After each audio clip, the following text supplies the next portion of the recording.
Preséntanos al doctor Alvarado.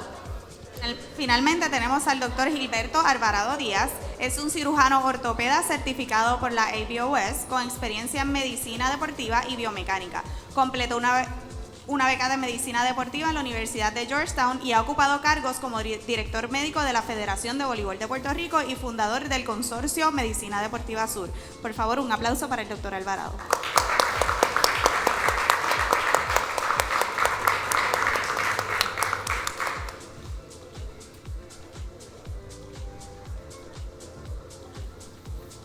Ya.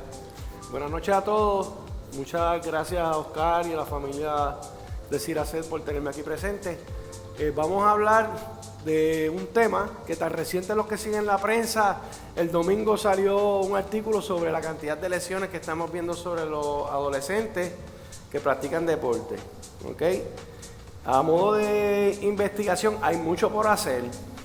Antes de comenzar, para que tengan unos números de ¿cómo podemos mejorar este tipo de cirugía? Yo digo, sacar una A o una B es buena nota. Algo peor de eso, pues, no es muy bueno. Y la realidad es que los atletas que pasan por este proceso, el 80% vuelve a jugar algún deporte. Y eso, pues, uno dice, pues, 80, no está tan mal. Pero la realidad es que el 65% de ellos son los únicos que vuelven al mismo nivel. O sea, eso es una D, está malo. Y entonces un 55 no vuelven a jugar competitivamente. Eso quiere decir que hay mucho para mejorar. Bien, le podemos dar un poquito para atrás o eso es automático que corre. ¿Automático? Pues dale rapidito para atrás porque eso era una introducción para entonces yo romper a correr. Está rápido, está bien rápido. Vamos a ver cómo nosotros vamos a trabajar en términos de lo que es que la cirugía sea más eficiente, porque hay un 13% que vuelven a romperse otra vez, inclusive hasta un 26%, y con los números que ya les dije, eso es un poquito difícil para un atleta decidir si se va a volver a operar. ¿Qué factores influyen sobre esto? Pues mire, cómo nosotros ponemos los túneles que van a demostrar la fijación de ese injerto. La fijación es importante, hay varios componentes que nos suplen las compañías y también la selección del injerto. Y esta conferencia se va a enfocar en qué tipo de injerto vamos a usar. ¿Okay? Usualmente son lesiones de inestabilidad. ¿Okay? Nosotros podemos tener degenerativas, pero también podemos tener problemas de inestabilidad. Eso es lo que vemos mucho en los atletas. Próxima. Pues estas son tenemos un andamiaje de herramientas. ¿Qué tipo de herramientas podemos usar para reconstruir este ligamento?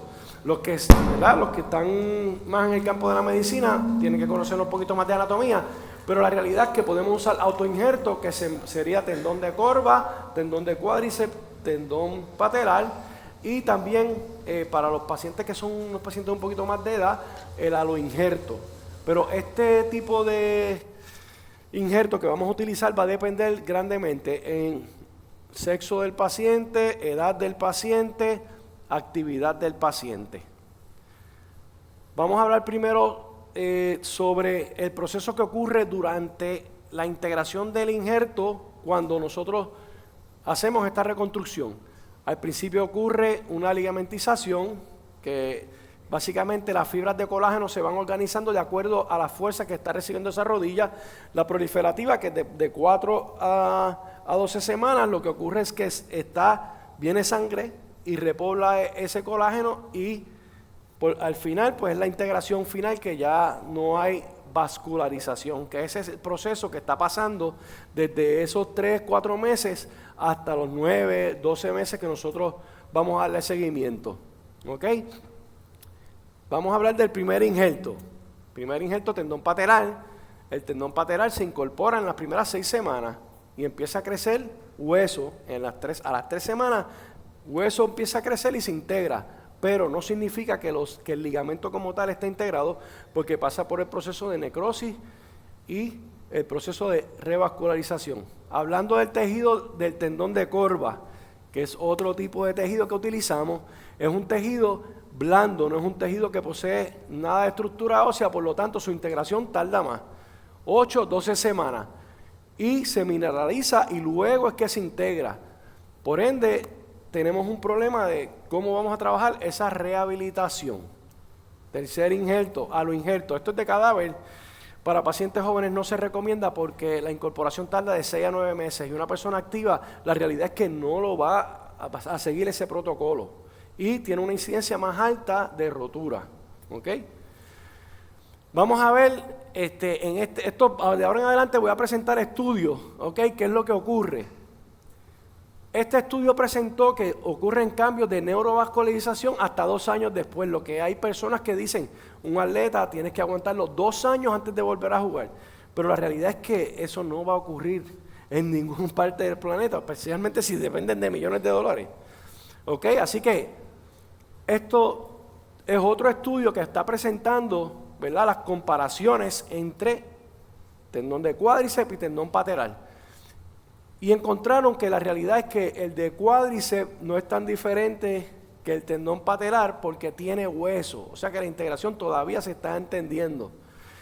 Combinación de utilizar varias modalidades, y sé que es muy rápido para que dijeran todo esto, pero la reconstrucción con ligamento, que sería el tendón de corva, con una augmentación, compara con el tendón patelar. Pero lo que vamos a ver es que tienes que hacer más trabajo para lograr lo mismo. En féminas, encontraron que atletas menos de 20 años, ¿verdad? Y eso tiene podemos hablar sobre eso en las preguntas, menos de 20 años no se recomienda utilizar tendón de corva porque tiene una incidencia de ruptura mucho más alta que utilizando el tendón patelar. Comparación de cuádriceps con tendón de corva, encontraron que son más o menos similares, pero el cuádriceps tiene una incidencia de ruptura más baja. Nuevamente, volvemos a la base de que tiene hueso y el hueso se integra más rápido. ¿Qué cosas nosotros encontramos de los pacientes? Las complicaciones de cada injerto. Bien, sacando el tendón patelar, si conocemos la anatomía, vamos a ver que el tendón patelar va a tener más dolor si se no me va a caer. El resumen de todo es esta diapositiva. No vas a restablecer la cinemática del paciente, ¿ok? El hamstring vas a perder fuerza de flexor, o sea que un atleta que sea velocista no lo va a poder hacer. Entonces, esto es muy rápido, páralo un momentito. Páralo un momentito porque esto es la base, yo pienso, ¿verdad?, que la base de la investigación cae en esto, lo que sería una rehabilitación neurocognitiva. A grosso modo, tenemos que cambiar la mentalidad de lo que está pasando cuando tenemos una lesión. ¿Okay? Ya hemos encontrado y se ha demostrado haciendo estudios de resonancia magnética está automático. Lo que hemos encontrado es que cambia es el cerebro, es lo que sería un traumatic brain injury. Básicamente el cuerpo deja de reconocer la articulación y cuando eso ocurre, el atleta tiene que reentrenarlo. Por eso es, para mí entender, ¿verdad? Esta es la clave de tú tratar de mejorar la nota que tienes, porque un 65 no es muy bueno para mí. Y en esto es lo que se va a basar parte de la investigación que yo voy a estar trabajando, que les exhorto a que si a alguno le interesa.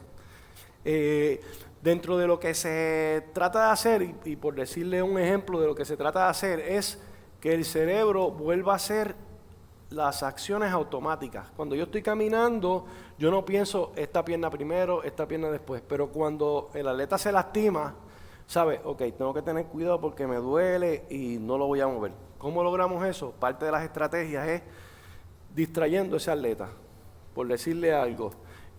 Vamos a utilizar una bola de tenis y la vamos a tirar para arriba y vas a hacer flexión y extensión de rodilla, flexión y extensión de rodilla. Tratar de que eso vuelva a ser automático, ¿ok?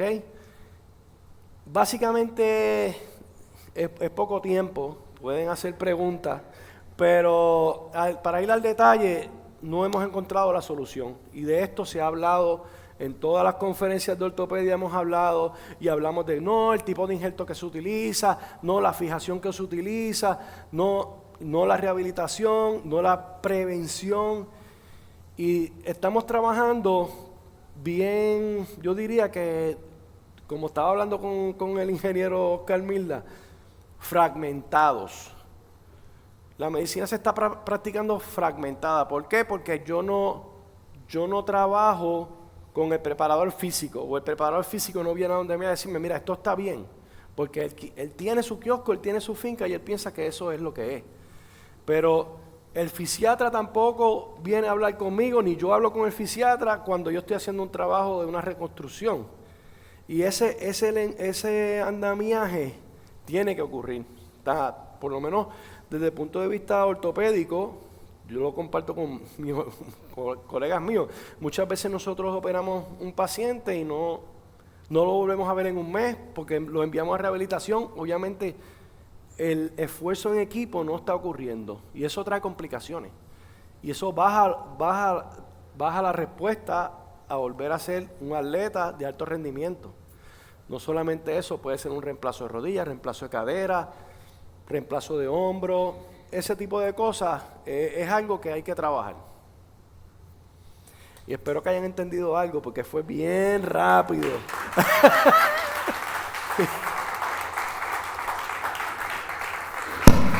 Vamos a la sesión de preguntas y respuestas. Oscar. Sí, doctor Alvarado, gracias. Y antes de hacer mi pregunta, quiero decir un preámbulo. Tengo la oportunidad de conocer al doctor Alvarado, pero es porque es ingeniero biomédico primero. Tuvimos la oportunidad de estudiar ingeniería biomédica juntos y después se fue al lado oscuro de la ciencia y nos abandonó. Y nos quedamos los biomédicos en Ponce solos. Pero enhorabuena, porque se quedó un fit que nos fascina, ¿verdad? Entonces, aquí además de residentes y estudiantes de medicina, tenemos la oportunidad de tener muchos ingenieros biomédicos. Justo recién entrando a la fuerza laboral. Y all the places they will go. No sabemos hacia dónde vamos, ¿verdad? Pero en ese sentido buscamos esta colaboración. Y aunque estaba bien complicado todas las primeras diapositivas, y tengo la oportunidad de trabajar mucho con el doctor Alvarado, aún así estaba bien complicado. Terminamos aterrizándolo en algo bien pragmático. Y entonces queremos empezar a tirar varias preguntas. En esta parte donde la ciencia se encuentra con la ingeniería, con los sistemas de información, con las posibilidades. Habló de entrar en la parte neurocognitiva, en la parte de rehabilitación. ¿Qué conceptos se han empezado? Se ha discutido cuáles son los problemas, se ha discutido cuáles son los injertos, se ha discutido si es de adelante para atrás, de frente para atrás, si es ACL, no importa. Cuando se vaya a tratar en estos nuevos paradigmas de colaboración y estas nuevas estimulaciones, se ha pensado en qué, se ha pensado en estimulación visual, en reentrenamiento físico, como mencionó, se ha pensado en virtual reality, se ha pensado en augmented reality.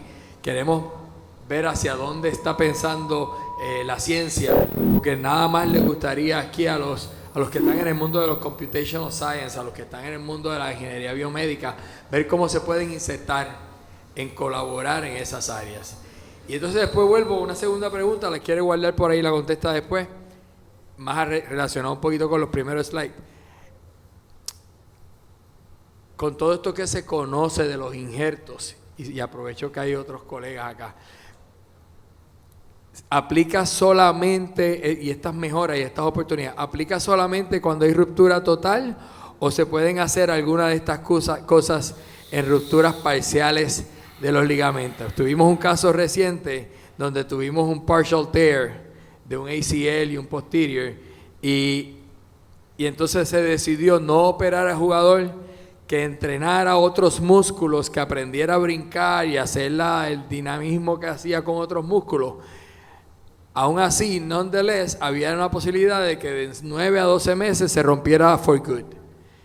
Entonces era atrasar la ruptura, sacarle el campeonato este año, porque el año que viene ya se muere. ¿Hasta qué punto estos avances en implantes permiten que lo que antes no era una cirugía, sí se haga una cirugía, porque va a permitir X cosas. Esa la puedo contestar después porque primero quiero ver la practicalidad de la colaboración a futuro con estas terapias adicionales. Ok. Muy buena pregunta, y eso es un viaje individual hasta ahora, porque si hay alguien que soy autocrítico de mi trabajo, soy yo. Y ¿verdad? Yo los invito a que cada uno de ustedes se autocritiquen. ¿Por qué? Porque la perfección no existe. Siempre vas a cometer errores. Puedes hacerlo bien, pero siempre lo vas a poder hacer mejor. O sea que siempre hay que uno estar pensando cómo yo lo voy a hacer mejor. Para contestar la pregunta de colaboración, mi pensar. Y es lo que yo estoy tratando de instalar en mi oficina. Ciertamente hay estudios de utilizar realidad virtual con 3D goggles, y esos atletas pues los ponen a hacer ciertas actividades dentro del juego porque es parte del entrenamiento neurocognoscitivo. Él no está viendo su articulación, pero está haciendo unas acciones aunque no la vea. ¿Por qué? Porque tiene los goggles. Y es interesante porque eso también ayuda en otro tipo de patología que se conoce como síndrome de reflejo complejo, Complex Regional Pain Syndrome. Un paciente no te puede mover una articulación por ciertos problemas que tenga, le dice hazlo con la otra, hazla con las dos manos, pero esta mano no la va a poder hacer, no la vas a poder ver, está cubierta, abre y cierra la mano, pero esta no la estás viendo, y mejoran. Eso quiere decir que hay un proceso en el cerebro de reentrenamiento a esas neuronas. O sea que eso en parte sí, ciertamente está ese rol del 3D. Inteligencia artificial a nosotros nos ayudaría un montón si nosotros pudiéramos documentar lo que tenemos hecho, que yo pienso, mucho de lo que nosotros hacemos, lo que nos consume el tiempo es la documentación. ¿Ok? O sea que eso ciertamente nos puede ayudar. ¿Qué otra cosa se puede hacer? Retroalimentación visual. Uno puede tener, por ejemplo, que lo hay también, hay centros de terapia que están aislados donde tienen su pantalla, tienen al atleta haciendo el movimiento y te tira un vector, yo que soy ingeniero todavía, te tira un vector y dice, mira, este vector de fuerza está mal, esta dirección está mal, este ángulo está mal, esta fuerza está mal porque se miden fuerza, y entonces tú tienes que medir cómo está el equilibrio de la extensión versus la compresión, la flexión, extensión, flexión. Si hay un desbalance, eso te va a promover que tú tengas una incidencia más alta de predisposición a ruptura. ¿Ok? O sea, todas esas variables que mencionaste están envueltas. Lo que pasa es que esto tiene que ser un viaje desde la prevención, educación, hasta fortalecimiento, hasta preparación física. Que antes nosotros cuando éramos niños, y son generaciones distintas, no las critico porque ellos tienen otras habilidades de nosotros, estábamos tirando piedras, jugando de te queda, juego no estructurado. Hoy en día, mucho juego estructurado. Y eso lleva a este tipo de lesión y este tipo de desbalance. Pero todas esas cosas se pueden trabajar. Se pueden trabajar. En lo que a mí respecta, en el viaje individual mío, pienso tratar de integrar lo que es neurocognoscitivo y motor, ¿verdad? Para la rehabilitación y para la prevención de que las lesiones ocurran. No es fácil, pero por ahí va la cosa. Doctor, me da curiosidad saber, en una sociedad tan progresivamente sedentaria, dónde se lastiman los ligamentos cruciados de las rodillas en la era moderna. Pero la pregunta real es, cuando dices que un atleta o una lesión que está implantada o arreglada, se rehabilita peor cuando el atleta está consciente de que le duele y la tiene lastimada y la protege. Eso es como decir no pain, no gain. O sea que una rehabilitación debe incluir un movimiento adecuado a pesar de que duela y se lastime, porque sí. ¿Qué hacemos naturalmente? Es que si me duele no la voy a usar, voy a caminar así, o este brazo me lo rompí, pues déjame no usarlo. O sea que eso está en contra de una recuperación más efectiva desde el punto de vista neuromuscular? Eso tiene un nombre, se llama kinesiofobia. La kinesiofobia es básicamente el miedo a moverse. Pero eso de antemano tienes que decírselo a la persona que vas a intervenir quirúrgicamente. Eso es parte de la prehabilitación para una cirugía. Y ciertamente somos psicólogos a veces porque tenemos que ser psicólogos. Tenemos que decirle, el dolor tiene un componente mental significativo. Y eso yo lo he vivido a través de mi carrera. Hay pacientes que, por decirte algo, los pacientes que son personas que están enajenadas de la realidad, empiezan a mover rápido y eso de articulación, tú dices, ¿cómo lo hizo? Porque no le está metiendo el pensamiento a eso. Y eso es otra área que se puede mejorar, porque el apoyo psicológico cuando ocurre una lesión o cuando ocurre una cirugía es real, es dolor. Y crea eso, kinesiofobia, pero aunque te duela tienes que moverlo, porque hay un componente estructural, pero hay un componente de tejido blando alrededor de esa articulación que se encoge por el proceso de cicatriz, creas adherencia. El 100% de las artroscopías, que parece un procedimiento sencillo, desarrollan artrofibrosis. Unas personas más, otras personas menos, otros desarrollan queloides. Y eso lo hace un poquito más difícil, pero la realidad es que todos tenemos que entender que ese proceso va a doler, pero es parte de tu rehabilitación. Tú tienes que reintegrar esa articulación a tu cuerpo. Si no la reintegras, no vas a jugar más, que es lo que pasa en muchas ocasiones. Eso es lo que estamos viendo. Y eso vemos que es parte de un proceso complejo, que para que una persona pueda ejecutar competitivamente, tiene que pasar por todo eso. Excelente. No tenemos más preguntas por la noche de hoy. Les tenemos una sorpresa. Gracias, doctor Alvarado. Esto no termina aquí. Esto es una conversación más larga, así es que muchísimas gracias a todos. Y estamos listos para la sorpresa, Eileen. ¿Sí? ¿No? ¿Sí? ¡Eso! Ahora sí.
tapón, pom, pom, dale el tapón, pom, pom, quítale el tapón.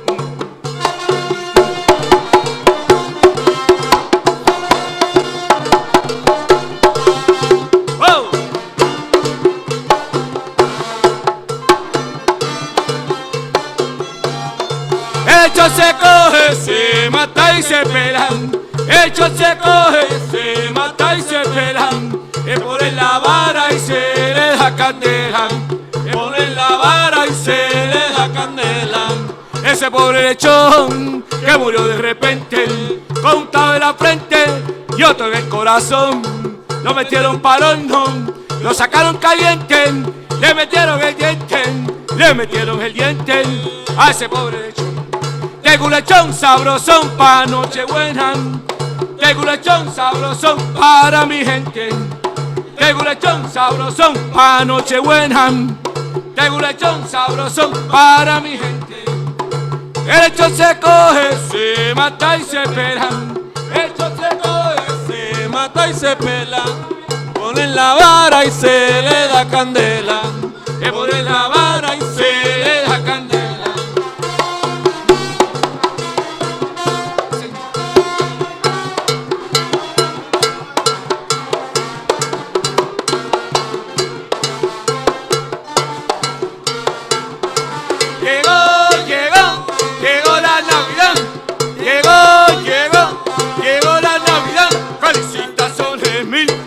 Aquí los de allá, felicitaciones mil, para los de aquí los de allá, para los de aquí los de allá, yo vengo a felicitar, para los de aquí los de allá, yo vengo aquí a saludar. Llegó la Navidad, llegó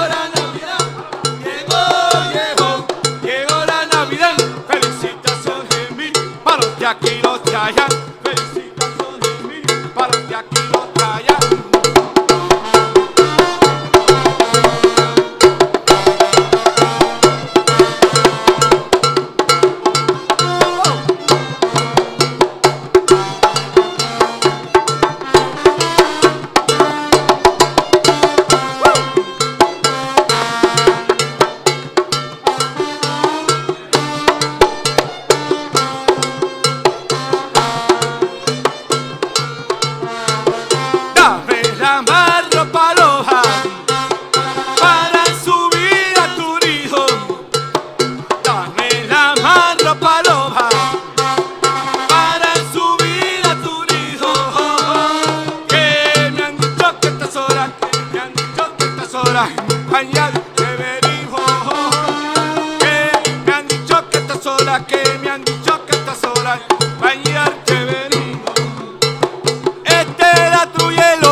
Que estamos tus amigos. Dame la más ropa loja para subir a tu hijo. Dame la más ropa loja para subir a tu hijo. Que me han dicho que estás sola, que me han dicho que estás sola. Mañana te he venido. Que me han dicho que estás sola, que me han dicho que estás sola y acompañarte he venido. Que cuando, y cuando, ¿eh? Yo soy boricua, Pa' que tú lo sepas, y yo soy boricua. pa' que tú lo sepas. Que cuando, ¿eh? Y cuando, ¿eh? Toco. Y toco. Pregunta. A mamá que le mando una cebollita. A mamá que le mando una cebollita.